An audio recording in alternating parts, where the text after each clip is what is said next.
Hello and welcome to the very first pod that we're going to do. This is probably a bit of a shit show actually, because I've just actually decided to do it, and I've invited a very very special guest tonight. I hope that he can carry me, because I'll certainly do it tonight. I can tell you, because I've not got a clue what I'm doing with this recording. But hopefully, the stands of Ibrox will keep you looking. Hopefully, watch the full video. We'll try and keep it as quick and as possible, and hopefully get a few subs and subscriptions. I put out a video. It was our AI. I just thought I'd test it out, see what it was like. It was all right until they tried to pronounce that Ibrox. It was an American accent. I couldn't get a Scottish accent or a British accent, so they were calling it Ebrox, which I thought was funny. But I get about 180 views, which I was absolutely astounded at. So I was quite happy. So let's get into this. So we'll start off with thank you for coming on, Scotty. Absolutely tremendous that you've managed to make it, mate. Could you give a wee intro of yourself, what you do, who you work for, and who you do all your bits and bobs for? Hi, Corey. Thanks for having me on, my man. It's good to be doing a pod with you again. So, started off writing some articles for Inside Ibrox. Done a wee bit of work for Scott McPike over at SM Media. I'm a regular on the Gallant Few podcast where I met yourself, Corey. Obviously, I'm on with them quite frequently with wee Sean and Colin and the rest of the gang. I decided to come on and help a pal out tonight. See Cheers, how my we man. go. It's well appreciated, well appreciated. Right, I certainly hope I get some extra Boy Scout points for my lovely staunch tree in Windy. I hope that's hope that's worth a subscription or two. And obviously I'll get wee Wolfie here as well. Right, so let's talk about the Hearts game. Right. We'll skip over, as we said just before we started recording. What we're going to do is we'll skip over the game as a whole and what your thoughts were. I'll get your points first. What did you think of the game and how we played? I thought it was very risky first half. Is probably we were quite open at the back. We seemed to be playing with wide centre backs at certain points in the match. I thought both teams were playing quite a high line, quite a high press as well. So it was almost like the players were in a square in the middle of the park. There didn't seem to be any flow or rhythm to the match. I thought any team could have scored, to be brutally honest with you. Obviously, once Rangers get the goal, then it doesn't really come into a contest anymore. Obviously, we'll get into later on a wee bit more about the missing chances. We should have won it 3 or 4-0 easily. It should have been far more comfortable last night than what it actually was. And we made it. We didn't even give ourselves hard work to, because Hearts didn't really have anything to offer. Obviously, Shanklin did that shot in the first half, and then Tav cleared the blocked the shot in the line. Apart I from blocked that, it. He never get. He just get in the way of the ball. He never defended it. Let's get that out there straight. but I thought, Everybody saying, "Oh, it was brilliant defending." No, he get in the way of the ball. Come on. I thought, towards the end of the match when Hearts were getting corners and stuff like that, like at this time last year, I would have had anxiety over that kind of situation. I think we all did, mate. And I thought Balogun, Goldson, Sterling, everybody that handled the corners, handled them like the way we should. Butland came out, caught the ball, and he needed to just look comfortable second half, which is kind of what you're after. What did you think of the game, Corey? Well, when I was watching, I thought to myself, the passing was shocking for both teams. Aye. It was just. I said something earlier on in one of the other pods I was watching, and we were basically playing like a team of Chuckle Brothers. To me, to you, to me, to you, to me, to you. Nobody was taking a grasp of the game themselves, especially the first half. And Hearts were just as bad. I'm surprised a lot of the Hearts fans are not saying the exact same things that we're going to probably say, because some of the passing in that first half was shocking. But the thing, it was funny because there was a lot of good bits of play, but it was only in little bits. It was the overall, right? So I'm going to go into certain players here, Scotty. Right. Your defence, right? We complain about it all the time, how bad it is, and we've got practically the same 4 players that have been here for 4 or 5 seasons, right? We've actually got the best defence in the Scottish League now. What's going on? My point is, I think it's a lot to do with Balogun and Butland. Aye, definitely. Balogun's come in and showed the defence up. It's what I was saying exactly at the beginning of the season on different podcasts, Corey. It's if you're playing Ridvan, you need an experienced head next to him, alongside him as centre back. And Balogun brings that balance to the back. He can still, he even travelled with the ball. I think it was the second half. He travelled with like 35, 40 yards with the ball last night. I mean, the guy's a phenomenon. Doesn't he look 35? The pace he's got on him's ridiculous. And for me, no signing a centre back this summer was going to cost Michael Bailey's job. Ultimately, it did. But Clement's come in. He's not got a transfer window to operate in just now, so he's found the best of a bad bunch, in my opinion. He's changed the roles of the wing backs. They're not pressing up as high anymore. We were saying before we came on the pod about them being a wee bit more inverted at times, coming into Midley Park. I thought Goldson just looks a completely different player next to Balogun because he's not getting stress of looking over his shoulder to see what his partner's doing. Aye. It looks a wee bit more kind of accomplished. I thought set pieces and stuff, Hearts never offered nothing. Hearts never got a shot on target for a set piece yesterday. That's not really normal for going to Tynecastle. Tynecastle's a hostile atmosphere. The stands are in tap with you. I thought we dealt with everything relatively well last night. It's not even Tynecastle, mate. It's every place we go. Even at home, every time there's a corner or a dead ball situation that was near our goals, I don't think there was one Rangers fan that could really say, we don't need to worry about that. Because we were like, oh no, right, this is going to be a goal. That was the first thing through our heads was we're going to lose a goal here every time. But I think what you said is, I never ever wanted Balogun to leave. when he left the first time, I was a wee bit mad because I love the big guy. I loved the way he talked when he was in pressers and that. He made sure he had a wee dig at that other club, so I loved him for that. And he was the big headed with it, and that's what I think we needed at the time. I'm just worried about the other guys was going to happen during the winter. Because I've seen Yilmaz come on. Borna Barisic injured. What's going on? He's injured. We'll come into that probably.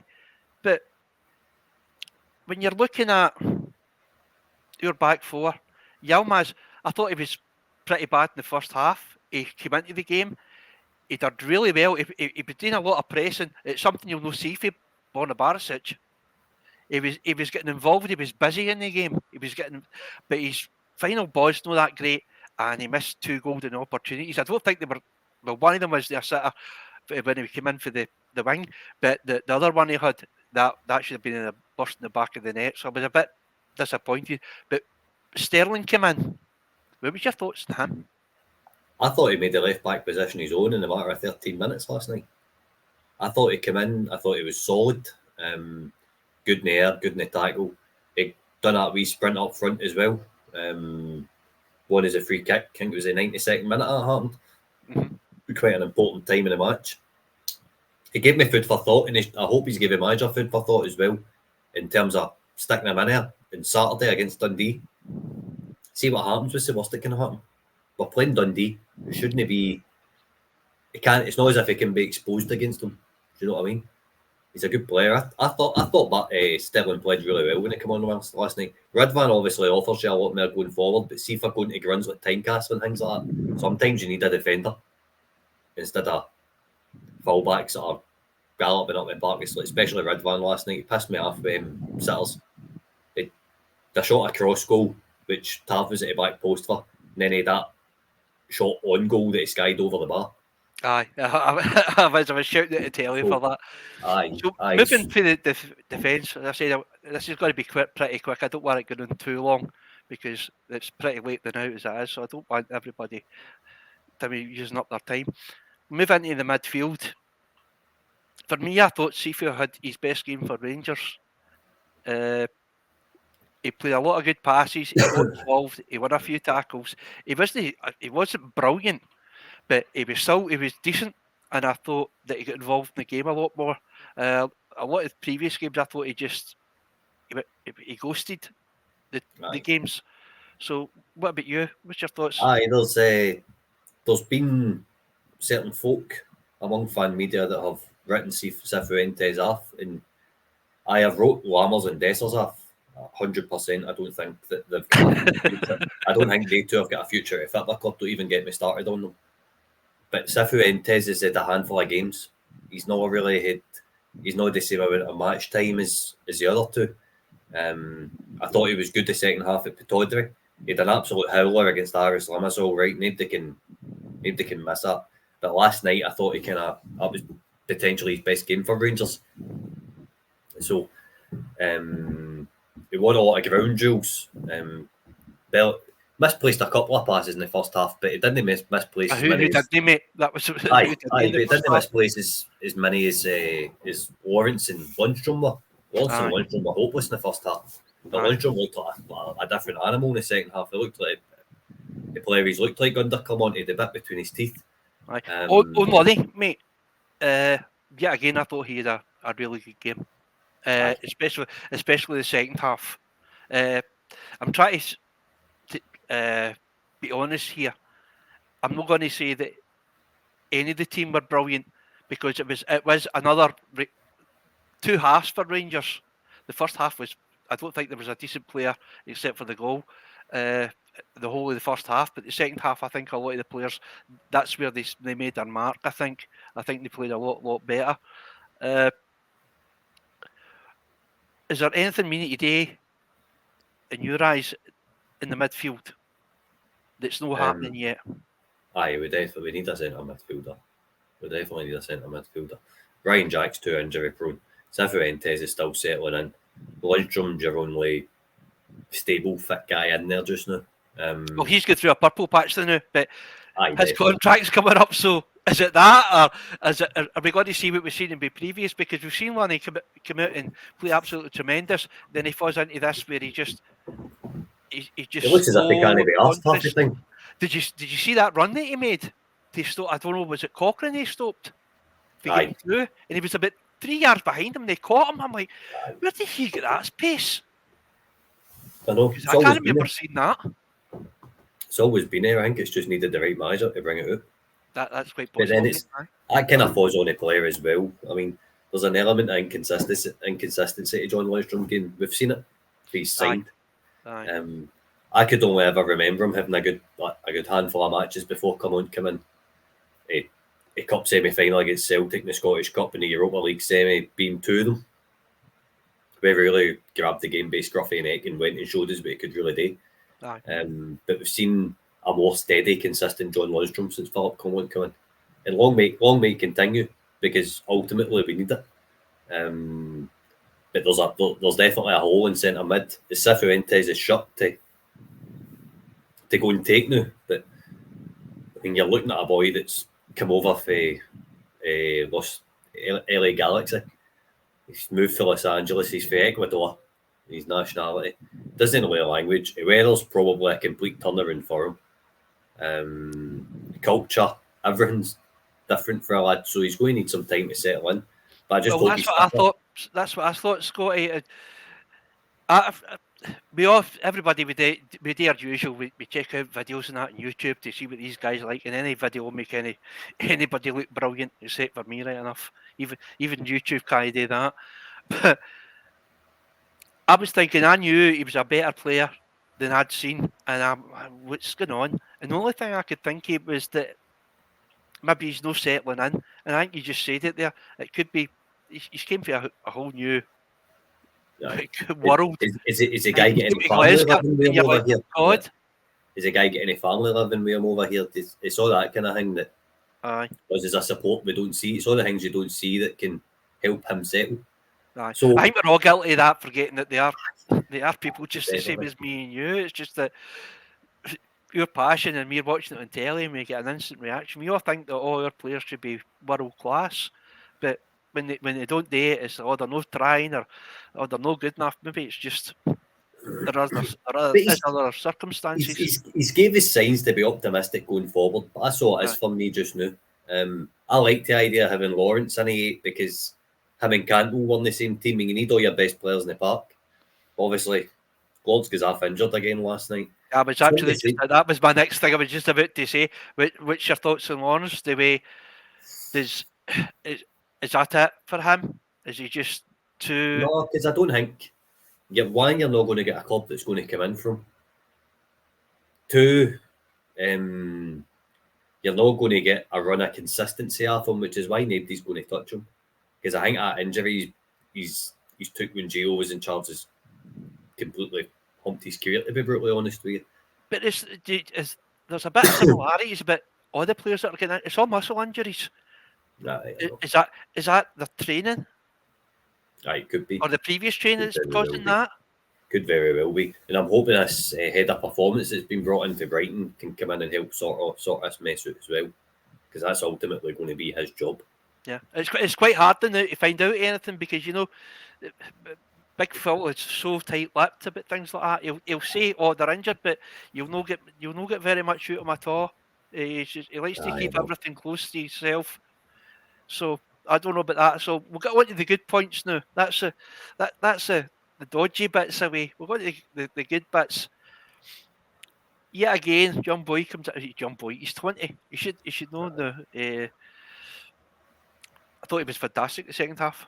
I thought he gave that boy. I don't know. I can't remember his name. He gave him a torrid time, an absolute torrid time, and I think he was probably the best player in the night overall.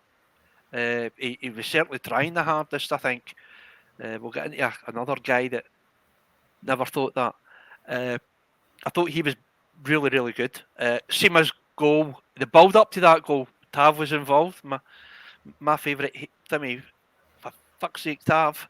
He was involved on it. But played in for the back. I think it was Connor Goldson into Tav. Tav played it back to him, then he played it back to Tav again. Tav runs up through the middle, you said, Timmy, through that inverted position, and then played an absolute perfectly weighted pass through to Shima, who ran it to the left wing and ran straight through the middle between two players, and his pace they had no chance of getting near that, and then he slot it underneath the keeper. I thought that was a really well worked goal, and it was. Is Shima going to be used as a striker, mate, or am I just talking absolute shite? No, I can't see it. See where he's scoring goals for left wing. Why create another problem by putting him in the centre? That's a decent shout, mate. He's getting his numbers. He's playing well. He's bringing a balance to the left side of the park. Lay the boy where he is. I mean, do you really want to move him for the sake of putting fucking Matondo in? Do you know what I mean? Like, well, Matondo was coming on to a game, mate. He was, 100%. He was. But I would like his last game was a bit garbage when he came on, but he was just come back for injury. But so we don't. I'd like to see Seema get a bit of a rest as well. I mean, the boy's been nearly ever present since come in. I think he's due a bit of a breather. I think he's big enough and fat enough, mate. I put it this way: he was the only guy I'd ever seen Timmy slowing down that whole game. I thought he had a good game. In terms of McCausland, I thought McCausland was outstanding again yesterday. As an established Scottish Premier League left back in Harry Cochrane, he's played for Hearts. I think this is his third season now. Plays most weeks. He's ever present. He's a steady performer. 6, 7 out of 10 every week. McCausland gave the boy a 3 last night. McCausland tore else off him. Any opportunity could get. On McCausland, mate. Mm-hmm. I said to you earlier, because the B team no longer plays in the Highland, there's a Lowland League, isn't it? Aye. Now that they've stopped doing that, I've not seen as much of the youth boys as before. We knew who was playing well. We knew who could probably be established and be put into the main team or the main squad. Is there anything that you can help me with here? Is there anybody? I mean, see, obviously Rice has been mentioned a few times. Rice was good last season anyway. Mm-hmm. Young King get through under the bus. Playing against world-class players, you can't. If there's any Rangers fan out there that slagged him off for his performances. I think that's shocking because the standard that he was playing against was miles above even our season players. Is there anybody else? Obviously, young Yafeko came in. I liked him, but I thought he was he tried to be Still too a wee bit smart too raw. sometimes with the Still ball. a wee bit too raw just now. Aye, he's a bit Um, too raw. And then we've got Lovelace as well. I don't know. There's not been much said about him about his injury since he come back. Will he get a go in the first team? Because obviously we're going to talk about where I think we've got the biggest problems in there, and that's up front, and that's with Lammers, Dessers, and Danilo. Right. In terms of youth, it's hard to say because it's just a bunch of friendlies that are getting played just now. I think they had a friendly against Huddersfield Aye, they get yesterday. was it 4-0, 4-1? Was it? I never seen a Something final like that. score. Aye. I seen what went I through remember them. seeing it on Twitter. Aye. To me, the SPFL need to look at us as a whole and say this isn't working and bring back a reserve league. A reserve league is going to give your young boys a chance to play against first team players that are coming back for injury. It's going to give your like say your Tom Lawrence time to go and get minutes for in a lesser opposition, if you want to call it that. Get minutes in the legs. It's going to help fitness wise, and ultimately it helps with standards. It's where the whole of Scottish football is failing youth development just now because there's no a league for them to go and play in. There's no the Lowland League is good, aye, but it's no for the likes of Rangers and Celtic. It's no use for them because they're winning most weeks. They're playing against men, but I mean, how good are these men that they're playing against? Do you know what I mean? They're playing Highland and Lowland League football for a reason. Aye. That's no disrespect towards them. It's no disrespect towards them. But in terms of if we're going to develop our youth, then how's the best way to do it? And to me, you bring a reserve league back, and then you've got your reserve coaches, you've got everything you need, and then you've got your under 21s or your under 19s, whatever way you want to put it. So you're promoting a proper pathway to first team. Because see if you're Ross McCausland and you play against a good say Greg Taylor. I'm just thinking of somebody. Greg Taylor's come back from injury for Celtic, and McCausland gets my match against him. Then Clement's going to go, oh, hold on, I'm going to put him in. Really give him an opportunity because he's done it against a Celtic left back. That's just an example. It's a shite one. Aye, bro. Do you know what I mean? So to me, that's as a country, that's how we can look at developing these players. But in terms of Rangers, we need to look at like some we're 2-0 up against St Mirren last weekend. What was it Herman bringing on Bailey Rice or a player like Cole McKinnon or a Leon King? We absolutely destroyed Leon King's career last season by putting him in the Champions League. We've absolutely tore him to shreds. There's no. I think he was the only person that we could put in though, because we never had anybody else. Aye, but see if the club hadn't sold Gio short in the transfer window and brought in a centre back, just gave Balogun another centre half, then Balogun's going to be fit. You've got a boy for Holland that Gio was wanting, Dactyl Doki or something, I think it was called. I can't remember that, mate. I'm trying to forget about all that time. Believe it or not. It's us as a club. We feel the likes of Leon King because the managers had no option but to put him in with an American centre midfielder at centre half. Oh God! Don't so what's going to happen when you've got Mo Salah and all the rest of it running towards you? Do you know what I mean? We've totally ruined the boys' career. New B teams playing Leon King as a number 6. What does that tell you? I didn't even see that. As I said, I don't know that much about the B team. Well, I know that he's played there. Whether he's playing there permanently or not, I don't know. But for what I've seen, that's where they're trying to develop him now. And I can't really see a future for a boy now, unfortunately, because I think his confidence is shot. I think his career's in bits because of what happened to him. In terms of the next one coming through, we've got a gap in centre mid just now, and Bailey Rice is still a wee bit young and raw. He's only 16, 17. That's a young age. We've got a boy Cole McKinnon there, who's I think the last time he came in was away to Tynecastle against Hearts, and it was a week before Europa. And Gio just put a bunch of young boys who went beat Hearts 4-1 at Tynecastle. That's right, aye. I remember that game. They played really well. Aye, right. He's a young Scottish box-to-box midfielder. Bring him in for half an hour against St Mirren when you're 2-0 up. What's the worst that's going to happen? Do you know Let things, him feel the it's been atmosphere. quite difficult though during the last few games now, because we're not going out there in the first half and then going 2-3-0 up and being able to make the changes. So maybe Clement's thinking he does have them on the bench. There's a couple of the young boys on the bench, Right. but he's not been able to put them on because obviously we're no 2-3-0 up or whatever. Now Right. I'm going to go into the next point, mate, is strikers, right? Right. Now, a guy that has been scoring the last couple of games now has been a bit uncertain, right?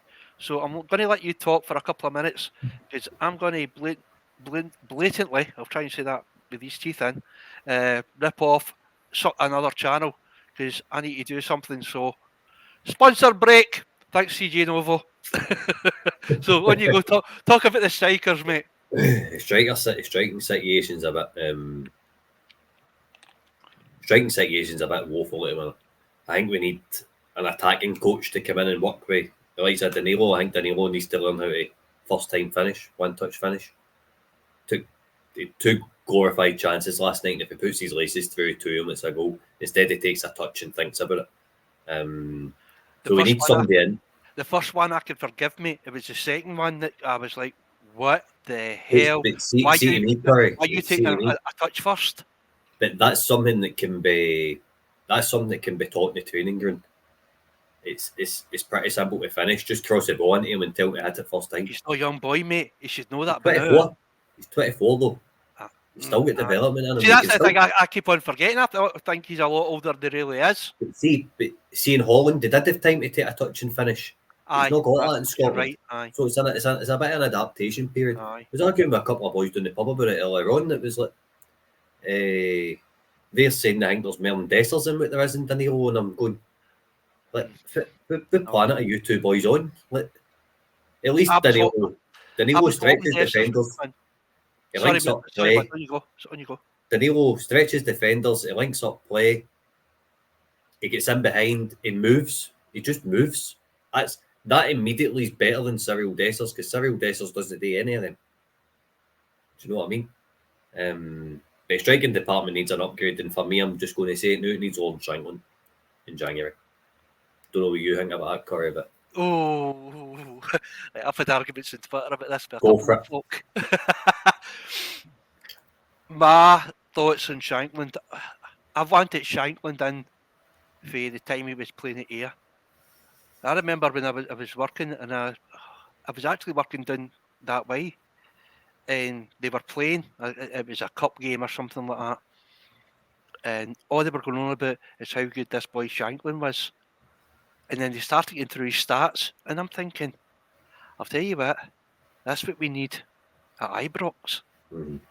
But time went on, and time went on, and time went on, and eventually he went to Hearts. He's now 29, I think, is he? 29, 29. 28. Like 28, but if we to get him, he's probably 29 because I don't think we'll get him through the winter because Hearts will want too much, far too much. If we wait till the summer, we might be able to get him for a bit cheaper. But he'll be 29 then. Would say go maybe 3 year. He'll be a minimum of a 3-year contract. He'll not have a sell on value. And according to the board, that's what we're trying to do now. Is we're trying to get people in on the cheap and sell them on at a bigger value. That goes right against what the board's going to do. For me, I don't care about sell-on value. I want players to be brought into Ibrox that can do it on the field right away and give us trophies and titles. That's more important to me than getting an extra 2-3 million. I know I'm not a businessman. I've got nothing to do with money and all that, and I know it's no viable. That's the market that we need to do. We need to fix it through that. But as a Rangers fan, I think it's more important on the pitch than it is off the pitch. I've always had a go at the board about all the corporate things that they're doing. It's things that are costing, I think, 25, 35 million. And we're not going to see any profit after that for 10, 15 years before they've paid back the money they've spent on it. So for me, it's on the part that I want to see it, and I think that's the same as a lot of fans. But obviously, I'm thinking with that instead of that, because obviously we need to make money. Obviously, the shareholders will want to do the same. But I've always been under the impression, if you want to be a shareholder in Rangers, you do it for Rangers, not to make money. Aye. But obviously that changes with up to date now. The way every team is now, it's absolutely, the money going about is absolutely mental. But if we get him at a decent price in summer, I don't think we'll get him. I don't think Hearts will accept anything less than 2.5, and that's the maximum I would pay. Would you let Lowry go to come this way? Oh, that's part of the deal. That's a good question, mate. No, because No? I think Lowry's got a future. Right, I think okay. it's actually it's either an I or an no, mate. You've got me with that one. That's a brilliant question. To me, it's about looking at what we've got and the amount of number 10s we've got in a squad. You've got Lawrence when fit. You've got Hadji when he comes back, because I do want Hadji back. You've got Lowry and you're going to have Cantwell. You've got Lammers, so that's 5 players. Lowry's attitude, on the rumour is, it's even being questioned at Hearts. Him and Naismith have been at it fucking like cat and mouse. How true that is, I don't know. But it's Naismith, mate. Aye, I know. Guys, but there was rumours about it at Rangers as well under Gio and all this. So aye. So it is a question that needs to be asked. Well, I met young Lowry once, and I thought he was a really nice guy. A nice young boy. He didn't come across the way that I thought he would. I thought he was going to be one of these wee. I thought he was a ticket and all that. But he never came across like that. But obviously, said there's been a few managers that have said the exact same thing about him. So, is there some matter with his attitude? Is it just the way he acts, or what? We don't know. But what I'm saying is, see for him, I think you're right, mate. About maybe. Because the amount of players we've got on, maybe you're right. That we what's the actual chances of him making a breakthrough at Rangers realistically? How much is Lowry worth? What was that? How much is Lowry worth? I think he's worth just as much as Shankland is. Oh, exactly. So you could be looking at a small fee, if not a straight swap. If you're smart enough about it. I know what you're saying about a trading model, but to me, you need to look at it both ways. See if you've got the likes of Nico Raskin, Ross McCausland, Todd Cantwell, who are 3 players with sell-on value, but you've got, and these guys are brilliant at build-up play, but you've not got a striker that can put a body back in it. Nobody's going to notice them. So see if you've got Shankland pitting any chances these 3 guys make, and you've got us winning leagues and getting into Champions League and getting noticed. That's when clubs are going to come in for them. It's only going to happen when Rangers are getting results. The only time we sold any players was when we got to Europa League final. Aribo and Bassey went. Patterson went a year before. So, unless we're playing well, we're not really going to get noticed. Do you know what I mean? That's why Celtic have had such a high turnover with other players, because they're winning leagues in the Champions League every year. It's relatively simple to me. So, to me, it's a no-brainer, because you've got Shankland who can come in and can put a body back in it. Something that he can't quite fine just now. I do think it's a case of working on the training pitch with a boy, because he's come over for a different style of football.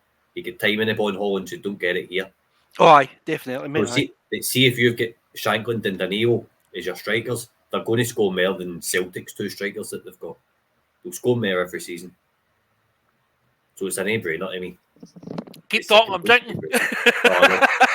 It's a complete... Keep talking! So it's a complete no-brainer. Aye. Bring a boy in. You've got a point, mate, and I think I'm 50-50 on it. I really, either way, I would be happy. But as you said, us having that many that can play in that position, maybe Lowry's not got a future, which is a pity, because I would like to see him. Because I know he can. I watched him in the youth development team, and I seen him when he came on. He played for us. I think in all the times that he came on, I thought he played pretty deep. I think he had one bad game, but that was it. But well, I think see what happens. Like if he comes back at the end of the season and Hearts has been the right loan move for him because he's learned how to play in men's football at a good level. And he's playing well for them. He's not playing badly. So if he comes back and plays well for us, it's a winner. If he goes for Shanklin to come to us, it's a winner.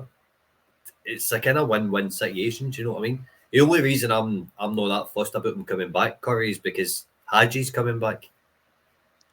But is he? Coming. Is that 100% though? I hope so. Because I really do hope I think so. a lot of people do. Like that. So right now, as it stands, he'll come back in the summer. That's another player that I'm 50-50 on. I know Haji can be such a brilliant player, but before his injury, a lot of people were complaining that he was pretty shit actually. And when he came back, his first game, I think he wasn't that good, but I thought he had a pretty decent game the second time about, and then that's when we heard that the car salesman had get rid of him. That's the one thing with Beale. A lot of people complain about the garbage that he brought in, but he forgets the players that he get rid of as well, and that really gets on my goat. Get rid of a guy that was scoring goals. Tony Cholak, I thought he was a brilliant player. He went through a quite quiet spot when he was injured, but he came back onto it again. After that, at the end of the season, Fashion had his moments, but we knew what you were going to get for him. That you get obviously Lawrence to Hearts, and then Haji to I forgot the team. What team did he go to? Team to go to Haji Alaves. That's cheered me. So that I think that downgraded our team, their squad as well.